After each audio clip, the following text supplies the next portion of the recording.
aprendereis na devoção diária da paixão de Cristo a caridade, a paciência e a mansidão para com os outros. Essas palavras, São Paulo da Cruz, ele é nosso santo de hoje.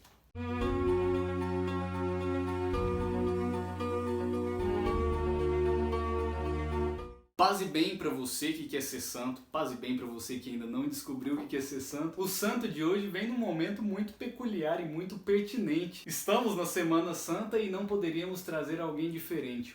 Paulo da Cruz, que tinha uma devoção realmente especial e incrível pela paixão de nosso Senhor Jesus Cristo. Antes de eu começar a história dele, deixa eu mostrar para vocês aqui, eu prometi no último vídeo, a minha imagem de Santa Baquita chegou. Tá aqui a imagem dela, mas vamos lá. Paulo da Cruz nasceu ali no finalzinho do século 17, 1694, para ser mais exato, dia 3 de janeiro, numa família muito rica, muito abençoada, né? E foi o segundo de 16 filhos, né? E aí eu fico de certa forma indignado, porque quando eu falo que eu quero uma família numerosa com muitos filhos, né, com 6, 7 filhos, as pessoas arregalam o olho para mim, como se eu estivesse falando assim uma coisa muito difícil, muito impossível, né? Mas veja, essa família aí teve 16, eu tô querendo a metade, né? Ainda que eu esteja 3 séculos à frente, eles deviam ter as dificuldades ali de uma família grande, como todas as outras teve. Mas deixa isso para lá, que isso é um assunto para um outro momento. São Paulo da Cruz, ele tinha uma devoção diferenciada desde muito cedo pela paixão de Cristo. Primeira coisa, pela oração do terço e também pela vida dos santos, que é o que a gente está fazendo aqui. Veja que bacana, ele gostava de estudar a vida dos santos e tinha uma predileção pelos santos eremitas, né? E aí eu queria fazer um parêntese aqui para falar um pouquinho dos eremitas. Os eremitas são pessoas assim que decidem por um isolamento social, né? Então eles se afastam, vão para um lugar ermo.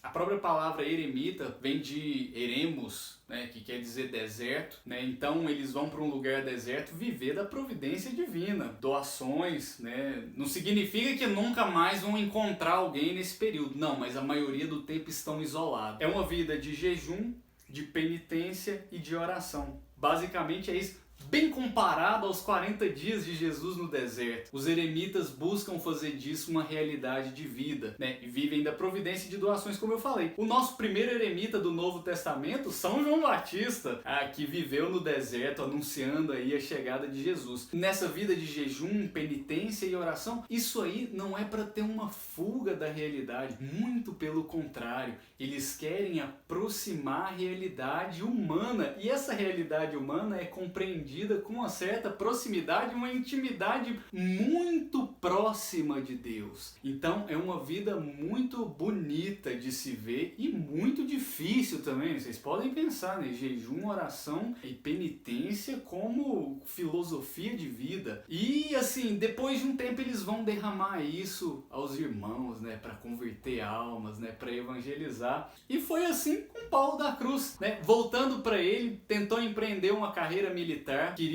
se alistou ali nas tropas de Veneza para ir lutar contra os turcos, mas, tal como São Francisco no Sonho de Spoleto, Paulo da Cruz desistiu, né? E voltou para a família e falou: meu negócio é seguir a vida religiosa mesmo. A família concordou com isso e ele vai então, aconselhado pelo bispo, seguir essa vida eremítica. Veja que ele pegou as referências dos estudos que ele fez da vida do santo lá de trás. Buscou essa vida eremítica e tinha autorização para pregar aos finais de semana a pequenas comunidades. E ele pregava sobre o que? Na maioria do tempo, a contemplação da cruz e a devoção intensa da paixão de Jesus. Nisso ele foi conquistando as pessoas, ele foi convertendo almas com esse discurso realmente arrebatador, com essa pregação forte, e surgiu no coração dele um desejo muito intenso de abrir uma congregação. A ideia foi autorizada pelo bispo, né? Ele escreve a regra, leva para o Papa aprova, e nasce então a congregação dos passionistas. Esses passionistas, ele tem como vertente assim a adoração à paixão de Cristo. Esse é o cerne da vida dele. E foi tão frutífero que hoje, 300 anos depois, a congregação já está presente em 61 países, nos 5 continentes, e conta aí com 1.600 padres, né, 1.600 religiosos. Eles usam um hábito preto que tem um coração e uma cruz assim em cima, e tem mais uns outros 400 leigos. É muito bacana. Eu estava dando uma lida na regra uma lida superficial, né, na regra dessa congregação, e ele fala assim que um membro, para ser aceito, ele precisa estar disposto a sofrer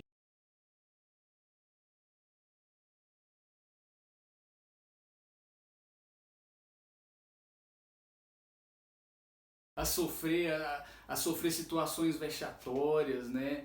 É uma congregação instituída e baseada na pobreza também. Muito legal. E a vida dele basicamente foi isso, né? Ele, depois que ele fundou essa congregação, a congregação teve, em 1721, ela teve a aprovação da Santa Sé, né? Um outro fato marcante que compensa falar sobre a vida dele é que pouco antes dele morrer, ele queria uma bênção do Papa, né? E aí ele escreveu pro Papa enviar essa bênção para ele, e o Papa falou: não, você vem aqui que eu quero te abençoar aqui. E aí ele, com muito custo, mas buscando a obediência, que era uma das coisas que ele colocava lá na congregação dele, ele foi visitar o Papa abençoou, e ele conseguiu viver mais 3 anos, ainda assim, meio a muito sofrimento. Mas vamos lá, o que a gente pode aprender com São Paulo da Cruz hoje, né? Paulo da Cruz, ele não nasce Paulo da Cruz. Eu acho que esse nome da Cruz, a devoção era tão grande que isso entrou no nome dele, possivelmente depois dele ser ordenado padre. Ele nasce Paulo Francisco, o mesmo nome do nosso bispo aqui da Diocese de Uberlândia. Mas o que a gente pode aprender com Paulo da Cruz? A primeira coisa que eu digo é a questão da esperança. A esperança de ter, assim, de se abandonar no chamado de Deus. Poxa, recebi um chamado aqui que eu preciso fazer uma congregação, esse negócio está frutificando, essa devoção da paixão é realmente intensa. Então ele falava, né? Ele falava que assim, que a meditação da paixão de Cristo e a comunhão, se você tiver essas duas coisas, né, se você ficar próximo ao sofrimento, como Cristo que se abandonou aquele sofrimento ali, você vai ter uma caridade fraterna verdadeira. E a paixão de Cristo, a gente pode entender ela como o período assim que antecede a morte de Cristo, onde ele viveu toda aquela angústia psicológica e todos aqueles sofrimentos físicos, que chegou a pingar sangue, e tudo isso feito por amor e pela redenção do mundo. Ele achava esse fato simplesmente demais. Então, esse primeiro ponto que eu coloco é da esperança, de ver um plano de Deus, ainda que como projeto, e acreditar nisso para ver isso dar frutos depois. E o segundo ponto que eu queria colocar, eu queria propor uma coisa um pouquinho diferente hoje, até mesmo baseado nas nossas meditações do Evangelho que o Frei Sérgio colocou aí durante a Quaresma, que é um exercício mais prático. Eu convido você a fazer uma meditação da cruz. Inclusive teve um dos dias que o nosso exercício prático do dia era olhar para a cruz. Frei Sérgio colocou 15 minutos, eu vou ser mais light. Pegue um crucifixo e faça uma meditação da paixão, daqueles sofrimentos de Cristo, por 5 minutos. E veja ali, tem ali um pedacinho do que seria essa meditação diária, e colha depois os frutos que isso pode te trazer. Né? E eu faço um segundo pedido de um exercício também que é bacana de você fazer, que é o seguinte: o que dentro da nossa Santa Igreja, seja da liturgia, seja na palavra, na própria Bíblia, nos Evangelhos, o que te toca? O que te pede assim uma devoção maior? Paulo da Cruz tinha uma devoção pela paixão de Cristo. Eu particularmente, não digo que assim que é uma devoção, mas é um momento que me deixa assim extremamente feliz.